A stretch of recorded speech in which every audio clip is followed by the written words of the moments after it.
So to those that backed and built them,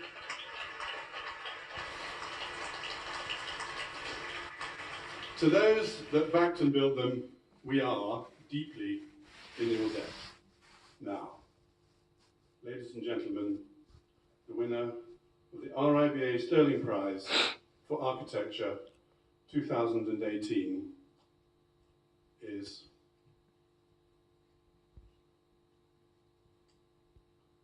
the Bloomberg Building by Foster & Partners.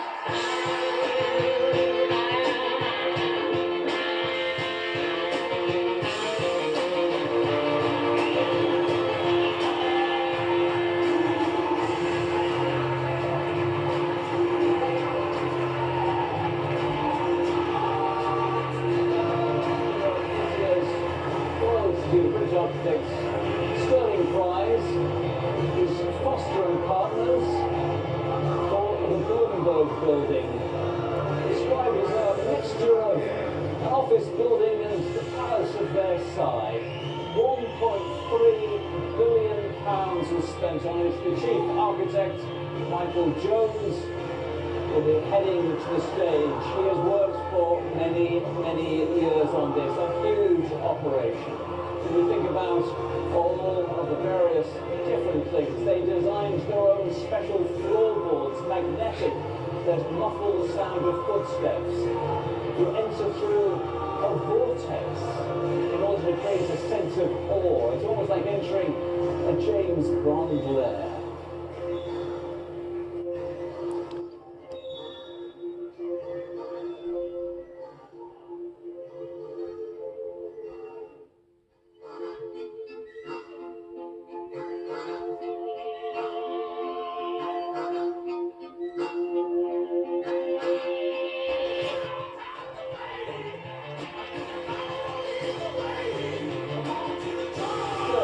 Building of the year.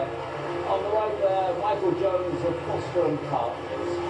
The awe-inspiring HQ for Europe for Bloomberg.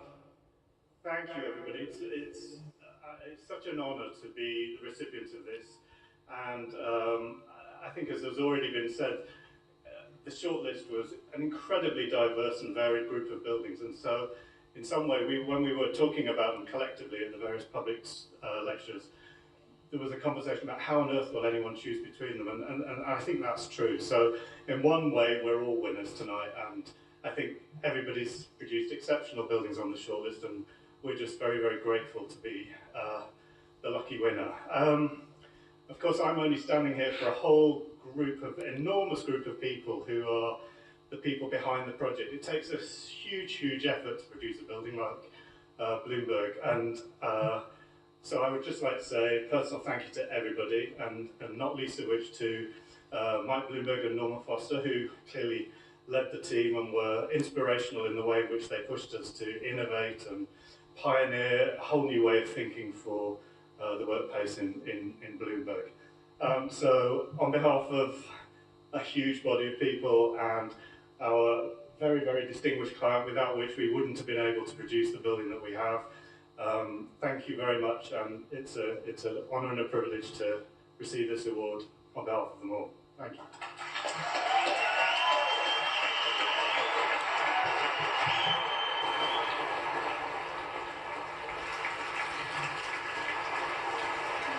Many, many congratulations to Foster & Partners.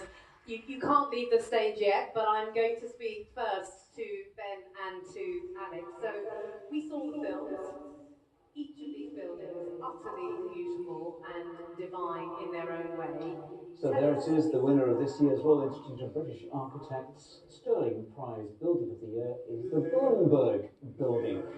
And if you want to know more about it, let's have a little look at that building.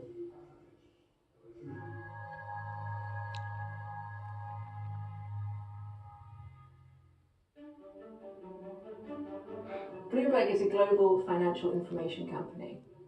In 2008, we realised that we were running out of space. Our population in London was growing dramatically, and so we commissioned our own building.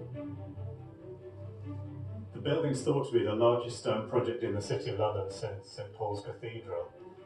Mike Bloomberg felt very strongly that he wanted the outside and the interior to be completely contrasting. So the outside would be restrained and elegant, and the interior would be dynamic and open.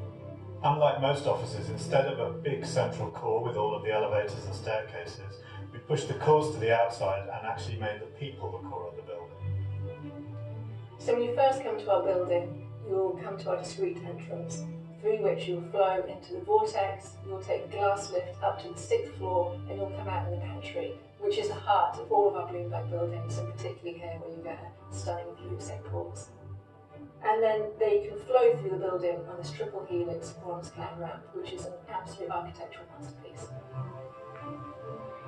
Foster's really think outside the box. They were really creative in responding to our functional and business needs. We developed the multifunction ceiling, which is made from 2.5 million polished aluminium petals and 500,000 LED lights, which deal with acoustics, they deliver cooling, and they also reflect the light around the spaces below. I'm really proud to work for a company that has invested so much in our working environment. It really embodies the spirit of transparency, collaboration, innovation that are so fundamental to Bloomberg's ethos.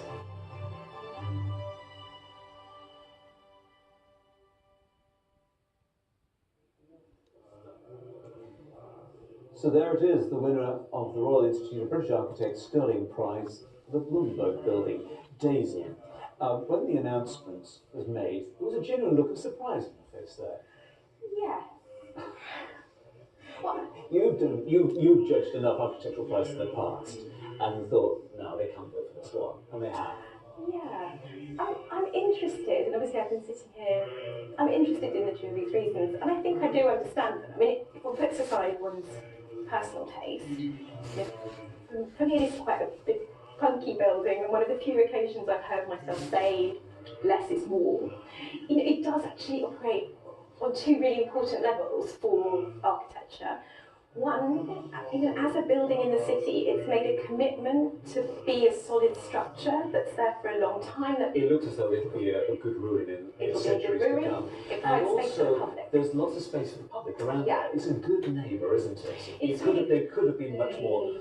That has certainly been a massive driver, you know, to let people, a big archaeological dig, to let people into this temple of Mithras, to create a public room. It's free to get in there, and it's an absolute spectacle when you go down there. So this was a temple that was discovered just after the end of the Second World War. It's gone all over London. It's been moved. It's now gone back to its original home, and it's certainly a gift to London, isn't it? And everyone who goes there says it's a really magical experience.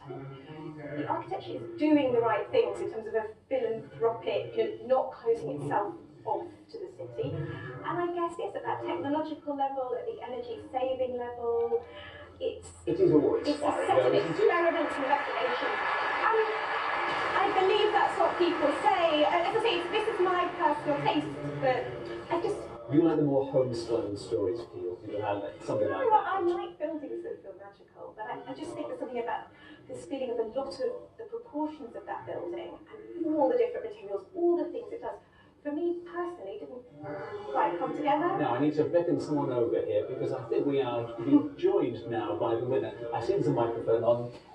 Michael, I have to say, first of all, congratulations. I think you were genuinely surprised there, weren't you? I was. I mean, it was such a stiff, competitive hill. I mean, the projects were so diverse. It was, and when we were on our public lecture tour, we were having a conversation about how will they decide which is the winning scheme. You've got a small Jewish prayer hall against a £1.3 billion building. It's how you compare those two. Now, there's so much I'd like to talk to you about, but I want to start with one just to give an idea of how much is going into this building. Explain where the stone came from, which is on the outside, and how much you had to do for that, because that alone actually thought, oh my goodness. Well, it's said anecdotally to be the largest stone project in the City of London since St Paul's Cathedral. And again, it goes back to this agenda that Mike Bloomberg said, which is I want the building to fit in. So clearly it was going to be a stone building because it is very much in a setting of stone buildings. And when did you get the stone? We got the stone ultimately from the Yorkshire-Derbyshire border in a quarry that we had to reopen to deliver the stone for all of the structure. And you had to train the stonemasons as well? We did, because again, when in crafting a building of this type, we found that actually the skill set didn't exist anymore. And so not only did you have to find the right stone, yes, you had to open the quarry and train the stonemasons. And build the stone yard to do it in. So we had to build the works in which to train the And every one of them is hand-carved, isn't it? They're all hand-finished, yes. So that's just a tiny idea of the detail. The floorboards. You created your own special floorboards that I couldn't hear my own footsteps. That's right. Each floorboard has a magnetic backing. You could think of them as fridge magnets. The backing is slightly soft and it cushions your footfall as you go, but it also is the thing that holds the board down. So if you want to go under the floor to the cabling or anything, you just pop the board up, do what you need to do, put the board back down, and you have this amazing contiguous floor. Now, I don't want to get too nerdy and talk about your natural ventilation system and air conditioning, but in order to do it, you didn't just get that off the system, you had to invent it, didn't you? Well, again, that's, you know, to do these things you have to have a very willing client, and it took a huge amount of resource and skill to deliver it, but what it also required, we had to build.